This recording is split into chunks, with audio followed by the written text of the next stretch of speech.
اس کا عطا پتہ دریافت کرنے سے علم ہوا کہ وہ بہت دور رہتا ہے، مگر آپ نے سفر کی پرواہ نہ کی اور ایک طویل صبر آزما مسافت کے بعد آپ اس کے پاس پہنچنے میں کامیاب ہو گئے۔ حضرت ذو مصری رحمت اللہ علیہ اس شخص کے پاس پہنچے تو وہ عبادت و ریاضت اور ذکر و فکر میں مصروف و مستغرق تھے۔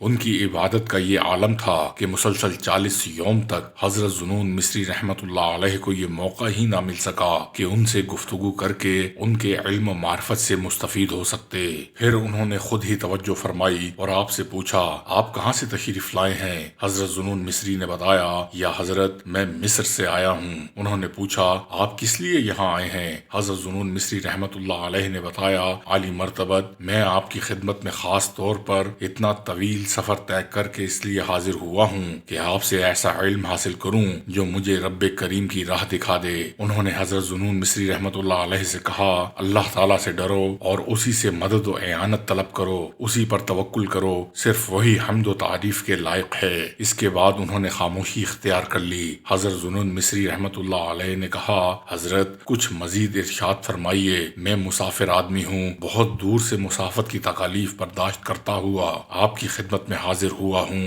چند سوالات کے جوابات آپ سے حاصل کرنے کا آرزو مند ہوں، امید ہے آپ میری تسلی و تشفی فرمائیں گے۔ پہلے یہ بتاؤ کہ تم عالم ہو، مناظر ہو یا طالب علم ہو؟ حضرت ذو مصری رحمت اللہ علیہ نے جواب دیا، یا حضرت میں محض طالب علم ہوں، حصول علم کی خواہش ہی مجھے یہاں تک لے آئی ہے۔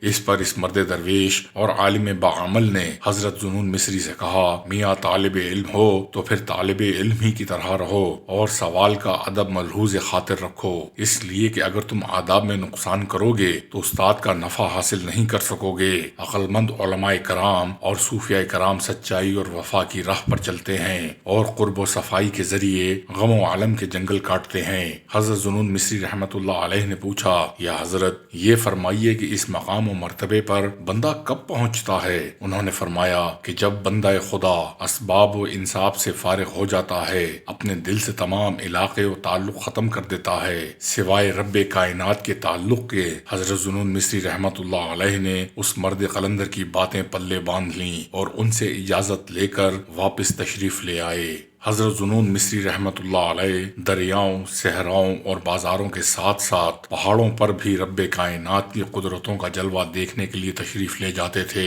آپ تنہا اور پرسکون جگہوں کی تلاش میں رہتے تھے کہ جہاں عبادت اور ریاضت اور ذکر و فکر کے لیے ماحول بڑا سازگار ہوتا ہے۔ ایسے مقامات پر زاہد و عابد شخص زیادہ آزادی اور بے فکری کے ساتھ زہد و ورع کے تقاضے پورے کر سکتا ہے۔ ایک دفعہ حضرت ذو مصری رحمت اللہ علیہ ایک پہاڑ پر تشریف لے گئے۔ آپ اپنے ٹھہرنے کے لیے جگہ تلاش کر رہے تھے کہ آپ نے قریب ہی بہت سے لوگوں کا اجتماع دیکھا۔ آپ ان کے قریب گئے تو علم ہوا کہ وہ سب کسی نہ کسی بیماری میں مبتلا ہیں۔ آپ نے ان سے پوچھا، آپ لوگ یہاں اکٹھے ہو کر کس لیے آئے ہیں؟ انہوں نے بتایا، ہم نے سنا ہے کہ یہاں رب کریم کا ایک بندہ ہمہ وقت عبادت اور ریاضت میں مصروف و مشغول رہتا ہے۔ وہ عابد و زاہد شخص سال میں ایک بار اپنے حجرے سے باہر تشریف لاتا ہے اور مریضوں پر قرآنی کلمات کا دم کرتا ہے، جس سے رب کائنات ان مریضوں کو شفا بخش دیتے ہیں۔ حضرت ذو مصری نے جب ان لوگوں سے یہ بات سنی تو آپ بھی ان بیماروں کے ہم رکاب اس زاہد و عابد شخص کا انتظار کرنا شروع کر دیا۔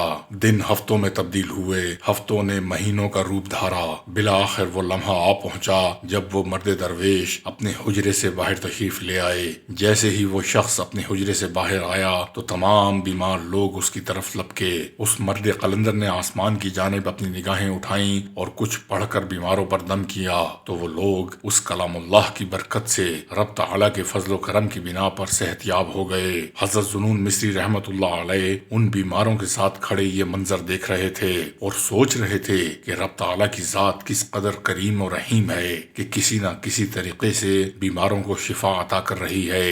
وہ مرد قلندر جب واپس حجرے میں جانے لگے تو آپ نے آگے بڑھ کر ان کا ہاتھ پکڑ لیا۔ انہوں نے پوچھا، بتاؤ میاں تم کیا چاہتے ہو؟ حضرت ذوالنون مصری نے عرض کیا یا حضرت اجازت ہو تو میری بھی ایک درخواست ہے جسے میں بیان کروں۔ اس مرد قلندر نے کہا کھل کر بیان کرو کہ تم کہنا کیا چاہتے ہو۔ حضرت ذوالنون مصری رحمت اللہ علیہ نے کہا یا حضرت آپ نے کلام اللہ کی مدد سے ظاہری اور جسمانی بیماریوں والوں کو تندرست کر دیا، مگر میری بیماری باطنی اور روحانی ہے، اس کا بھی علاج فرما دیجئے تو میں ساری عمر آپ کا احسان مند رہوں گا۔